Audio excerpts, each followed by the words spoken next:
All right, Jesse, thank you. About 200 runners from Wisconsin completed this week's Boston Marathon, but perhaps no one from this state was closer to the explosions than Marquette Professor Gary Krenz. Dr. Krenz is also chair of Marquette University's Mathematics, Statistics, and Computer Science Department, and he's with us this morning here on Live at Daybreak. Good morning to you. Good morning, Krenz. So we talked when we were in Boston earlier this week, and you shared your amazing story, and I want to invite you back because I think it's so incredible what you went through. Could you remind us again what happened just moments after you crossed the finish line? Well, shortly after I crossed, you're heading back to get your heat shield blanket, and didn't even make it back. You barely can recall. I barely got the blanket, or if you even had the blanket, all of a sudden, bam! Loudest sound I ever heard. Turned around, and I saw smoke just rising above a tent. And I'm going, oh. Now, some of the people who were there, they thought that perhaps it was a celebratory cannon or something like that.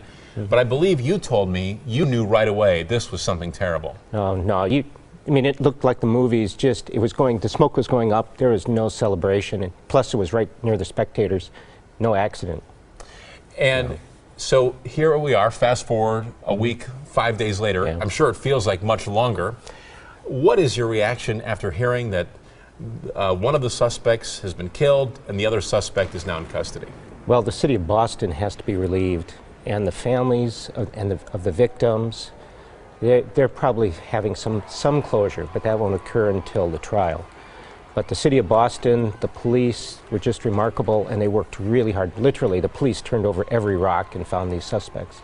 How about for you, someone who has participated in the Boston Marathon, if I remember correctly, 9 times? Yes.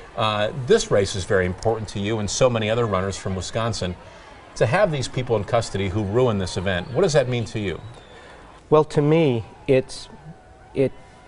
well, nothing will take away the feeling of finishing. But for me, it means that, at least I'll have some sense of, well, okay, they got these people. They're going to be able to try to figure out how to make it safe again next year, or safer, because I'm going back. And so many runners have said that. That's important, isn't it, to make that statement that this event must go on? Well, yes, and I mean, Edward Burke said, for evil to triumph, all that has to happen is good men to do nothing. So literally, I'm going to go back, and I bet all the other runners who think of the Boston Marathon as being the premier marathon in the country, a celebration of endurance, will go back. The manhunt this week captured this nation's attention. I'm wondering for you, were you just as glued to the coverage as the rest of us, or did you want to just turn it off? I was glued Monday, I was glued Tuesday, and I was checking the websites and checking the television every day. I was glued like everyone else.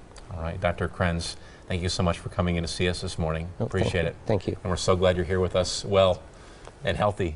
All right. If you'd like more information about how you can help